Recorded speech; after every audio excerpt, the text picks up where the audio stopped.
नमस्कार।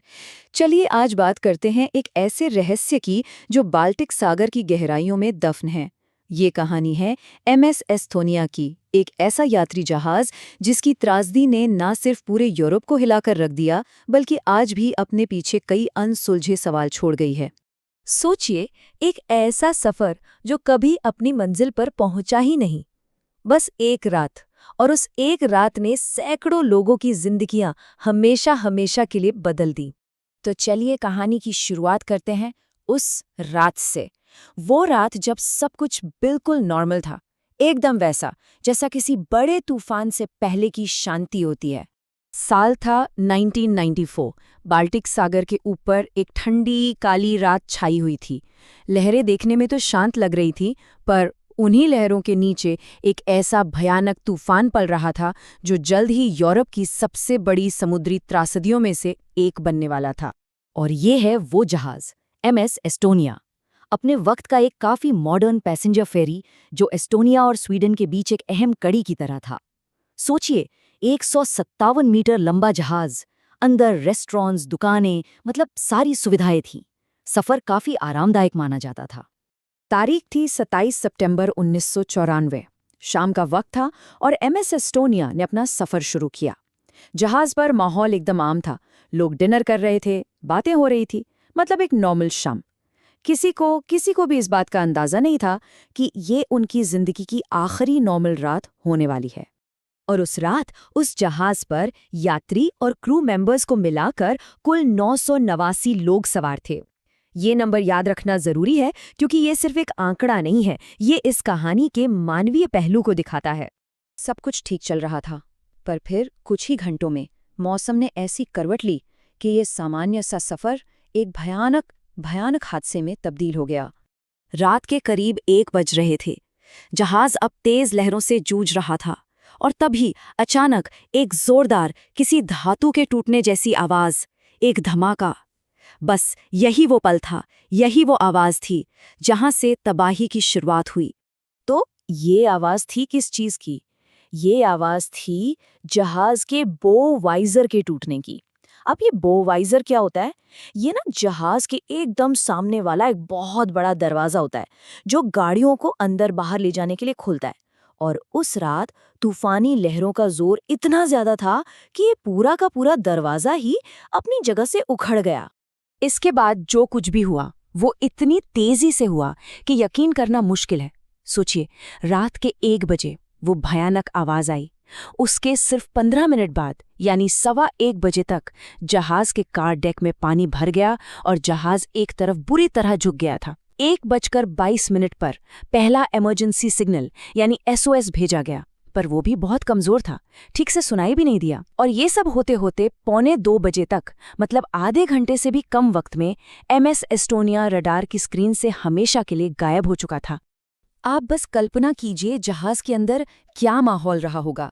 हर तरफ घबराहट, चीख पुकार, अफरा तफरी। लोग बाहर निकलने की कोशिश कर रहे थे, लेकिन जहाज इतनी तेजी से झुक रहा था कि उस पर सीधा खड़ा रह पाना भी नामुमकिन हो गया था। और जो लोग जैसे तैसे बाहर निकल भी पाए, उनका सामना हुआ बाल्टिक सागर के बर्फीले ठंडे पानी और ऊंची ऊंची लहरों से। और जब जहाज डूब गया, उसके बाद शुरू हुआ बचाव का काम, जांच का एक लंबा सिलसिला और उन सवालों की तलाश जिनका जवाब आज तक नहीं मिल पाया है। याद है वो आंकड़ा? 989 लोग, उनमें से सिर्फ 137 लोगों की जान बच पाई। उस रात खराब मौसम और घने अंधेरे ने रेस्क्यू ऑपरेशन को भी लगभग नामुमकिन सा बना दिया था। और बाकी 852 लोग, वो हमेशा के लिए उसी समंदर में समा गए।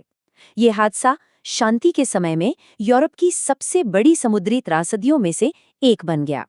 तो यहाँ सबसे बड़ा सवाल उठता है कि इतना मॉडर्न जहाज इतनी जल्दी आखिर डूब कैसे गया?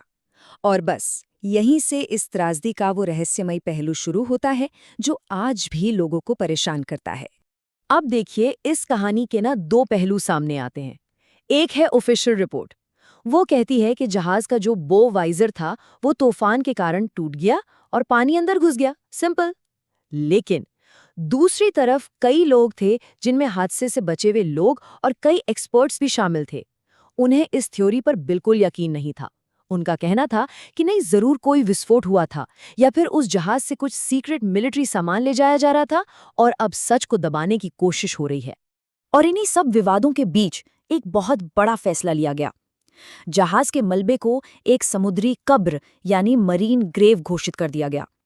इसका मतलब ये था कि अब वहां कोई नहीं जा सकता, कोई जांच नहीं कर सकता। इस एक फैसले ने सालों तक किसी भी तरह की इंडिपेंडेंट जांच पर कानूनी रोक लगा दी और जाहिर है इससे जो कॉन्स्पिरेसी थ्योरीज थीं उन्हें और भी ज्यादा हवा मिली। इस हादसे ने जाने तो ली ही, लेकिन इसका एक और असर हुआ। इसने समुद्री सुरक्षा यानी मैरिटाइम सेफ्टी पर एक बहुत गहरा और स्थायी निशान छोड़ा। देखिए, ये जो नंबर है ना 852137, ये सिर्फ आंकड़े नहीं हैं, ये उन हजारों परिवारों की कहानी है जिनकी दुनिया उस एक रात में उजड़ गई। किसी ने अपने माँ बाप को खो दिया, किसी ने अपने बच्चों को, और जो बच गए उनमें से कई लोग आज भी उस रात के खौफ से बाहर नहीं निकल पाए हैं। लेकिन हर बड़ी त्रासदी की तरह इस हादसे से भी एक जरूरी सबक सीखा गया। इसके बाद मैरिटाइम सेफ्टी रूल्स में बहुत बड़े बदलाव किए गए। जैसे जहाज़ों के डिज़ाइन को सुधारा गया, खास तौर पर बो वाइजर और उसके लॉक्स को और भी ज़्यादा मजबूत बनाया गया। सेफ्टी इंस्पेक्शंस को बहुत सख्त कर दिया गया और इमरजेंसी सिस्टम्स को भी अपग्रेड किया गया। मकसद बस एक था कि भविष्य में ऐसा हादसा दोबारा ना हो। तो कुल मिलाकर MS एस्टोनिया की कहानी सिर्फ एक हादसे की कहानी नहीं है, ये एक गहरे रहस्य की कहानी है और उन सबक की कहानी है जो हमने बहुत बड़ी कीमत चुकाकर सीखे। और अंत में हम उसी एक सवाल पर आके रुक जाते हैं, क्या इस जहाज का राज हमेशा के लिए बाल्टिक सागर की गहराइयों में ही दफन रहेगा या फिर कभी पूरा सच सामने आ पाएगा?